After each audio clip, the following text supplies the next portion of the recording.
Hello everybody, it's vanburman here. Welcome to the video you've all been waiting for about the Steam box, and that is of course the price comparison. So to start off with, my idea is to basically outdo the consoles in terms of their pricing and their performance. Also their accessibility as well. Well, increasing the Steam box's accessibility. So to start off with, I'm going to show you the prices that are currently going on Amazon for the Xbox One and the PlayStation 4. I know you can get some bundles with a game, for example, and things like that, but whatever. This is what I've gone off. So the Xbox One is there, and that's currently selling on Amazon for £297.14, which is alright, I suppose. Let me just load up my notepad. Hopefully that won't show on camera. No, it won't. That's good. So, next off we've got the PlayStation 4, and that is £329 on Amazon. If you get it with FIFA and Minecraft, it goes up to a whopping £392. And of course, you've got to remember, for both of these you do have to pay yearly subscription to go and play online, which of course you don't have to with a PC or the Steam box as it is. I think I've already opened up the Xbox One, and there's the Xbox One with Kinect, so just buy yourself a webcam. No, it's not that simple, but yeah, seriously though, it's not worth it. Okay, so start off with, we are going to look at the comparable parts to what I've bought. Now this is Corsair 8GB low profile DDR3 RAM running at 16 MHz, the same as the two sticks I have put into the machine. It's not the same branding, it is a far more reputable branding than the one I have used. And I have to say, for £59 76 pence, it's not a bad price.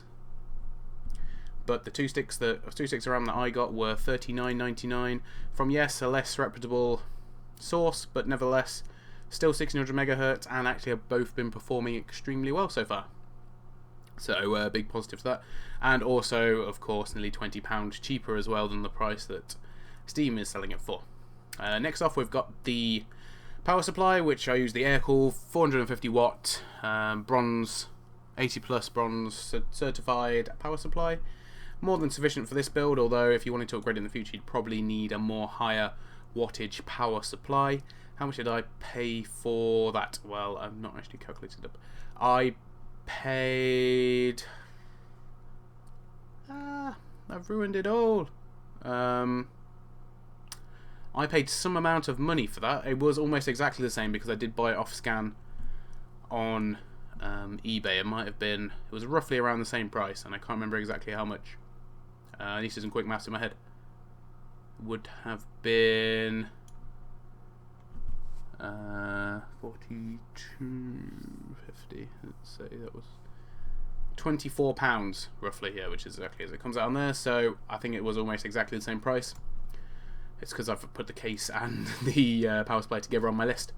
Next off, we have the Antec 600M ATX case. It's a very, very nice case, one which I actually could see myself using on my main build if I wasn't a bit concerned about it being able to fit in the water cooling system, which is really big and chunky and would probably struggle to fit in this. It's a decent, very, very decent case. I would really recommend it actually.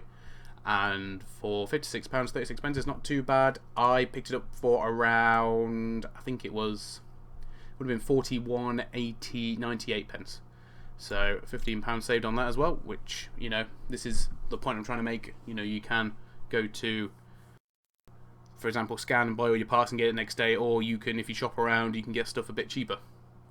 This case that I bought was also off eBay, but it was brand new as well.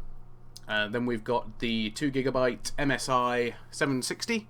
This is the reference design model, so not quite as good on cooling as the Phantom that I got, but crucially this one is a two slot card rather than a 3 slot, which the Phantom was, unfortunately, which meant I couldn't put the wireless card in, which sort of has scuppered the accessibility of the console somewhat, but that's my fault. you know, one good point was, you know, the guy that I bought the graphics card off did come in the original box, and it also came with this £90 worth of in-game credit, which you do get, of course, with that card if you buy it brand new. So yeah, once again, it's about being clever with who you buy it from when you buy it. And that card, how much was that card? Did I put it on here? No, I didn't. It was £105 with delivery, so that was really good. Obviously, I've saved myself £48.74. You know, not bad. You can make these savings where you want, and also if you wanted to, you could, of course, I know you're not supposed to, but you could sell this on, which I normally do when I get a new graphics card and I don't want whatever is on here, and you might get like 20 quid for this or whatever, which, you know, is even more saving in your back pocket. And then next off, we have the processor that I bought, and this one is the unlocked version. I haven't actually unlocked it yet on the Steam box. It is something I'm going to do now that I've got the case fans up and working. I did have to buy a couple of adapters from it off eBay, just a couple of pounds each, just to turn one of the Molexes into two fan inputs, power supplies for them. So once again, on a scan, this one is £54.38, and I managed to pick it up for £48.49. So I did pretty well with that. I mean, only a small saving, but nevertheless, you know, it does add up, especially when you're saving on absolutely, you know, pretty much everything. Next off, we've got the motherboard. Now this is the one I saved the absolute most on. It's not a bad motherboard. I should have got maybe a slightly bigger one, but I have to say I have no problem with it. It installed really easily.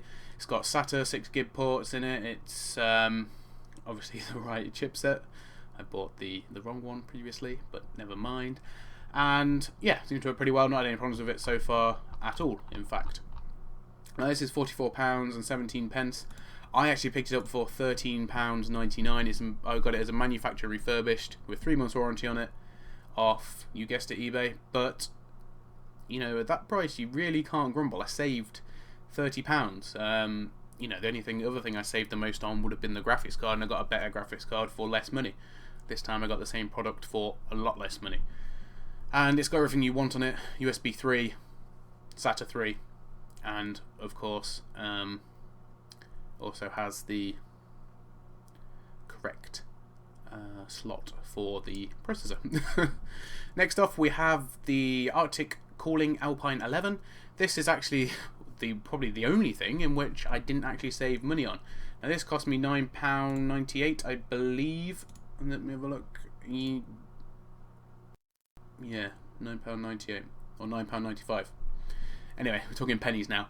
And of course on this it's £7.98. But you got to take into account, if I just bought this, I would have had to pay £4.57 for delivery, and you know that then puts the price up.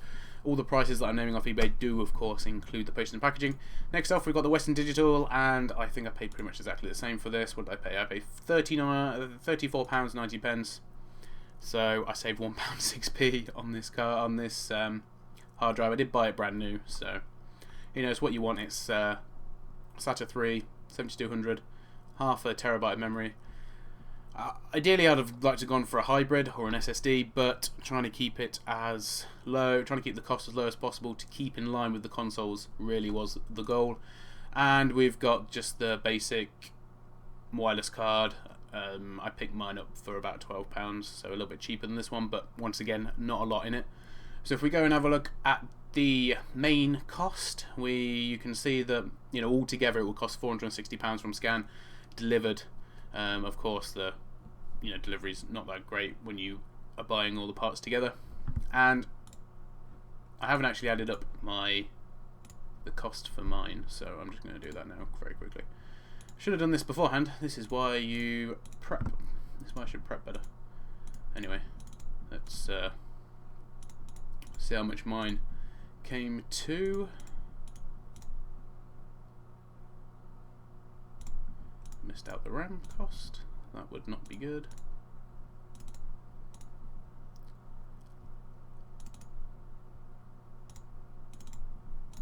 Okay, so altogether, mine roughly, because you know some of the pennies aren't in there entirely, but £330.37 I managed to pick up all those parts for, and then of course build the actual thing. You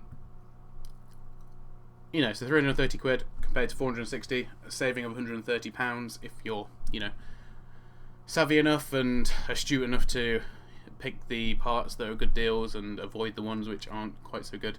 So 330 in comparison to your PlayStation 4, you know, I tried to get it as the exact price of the PlayStation 4, and I wasn't too far off at all, a couple of pounds over, and about £30 over of the Xbox One console without the Kinect. Obviously, if you're looking at it from totally new parts point of view, and you just wanted to buy from a very reputable computer hardware company like Scan, for example, there is overclockers as well, and eBuy is okay, but they use Yodel, so I don't bother with them. But nevertheless, you know, for £460, that's still a really good price. You know, that's still a very, very good computer. I mean, when I go through the actual what it actually means in terms of computing power, I've been playing some games on Windows 10, done some benchmarks on there, only a couple. Just wanted to see how it would react and what the recommended settings it would actually give me. And I've actually been really impressed so far, to the point where if my main computer died, heaven forbid, touch wood, I would actually be able to use that Steam box to do absolutely everything I do now, apart from obviously I've upgraded to 1080p in my recording. It will go back down to 720, but still, it does a really good job of everything that I have given it to do so far. Not so impressed with the Steam OS, but once again, I will do a separate video on that as well. So, in conclusion, yes, you can build a Steam box for the same price as the PlayStation 4. It won't come with any games per se. I mean, obviously, the £90 in-game credit has some value to it. I suppose, you know, I used to prefer it normally when you would get games. With the 780 Ti, I got 3 of the Splinter Cell games, which is really great. And I gave that to my housemate, he's really into Splinter Cell. Just about to get into PC gaming as well, so I thought he might as well have that rather than me, because I'm just, you know, never going to play them. But still, so far, not had any problems with any of the components that I've bought. Been really impressed with the case. Been really impressed with the power supply as well. I mean, I just went for the 80 plus one. It's not had any... I mean, it's not going to, because the system doesn't draw a huge amount of power. But hasn't had any problems so far. And there is one thing that I haven't yet done, and that is to overclock the CPU and then to actually see what sort of performance increase that yields. I will be doing that at some point, and I will be talking about that as well, because I do want to somewhat overclock it, because obviously it is possible. But there you go. And that's why I bought that particular chip for, because obviously it might only be 2 cores, but if you can increase the power of each core and get the max out of it, it will be a really, really good processor to use. That's all I can say, really, at the minute. There are alternatives. As I mentioned before, you could go for an AMD setup, which I would recommend probably the 6300. The processor is about £20 more. The motherboard would actually be slightly cheaper. I think my motherboard in my computer was about 35. So, in the end, it balances out a bit more expensive, but you get in those 6 cores if you want to be doing more intensive things on the Windows side of the Steam box. If you're just happy with being a Steam box, then you've just got to go for the pure power on the dual core and make the most use out of that, really, to be honest. That's all I've got to say for today. Hopefully you've enjoyed this video, and yeah, let me know in the comments what you think about the price. Is it something that, obviously you'd have to build it, but is it something that you would choose over a console perhaps, or consider choosing over a console? Especially when, you know, you realise how much power you can get for your pound, really. And I have to say, this setup is probably it's the best setup I've built from scratch, and that is saying something, to be honest. And it's worked out really well, which I'm really proud of. And unless it blows up on me tomorrow or the next day, I'm gonna still say it, obviously. Anyway guys, thank you much for watching, and I'll see you all very soon.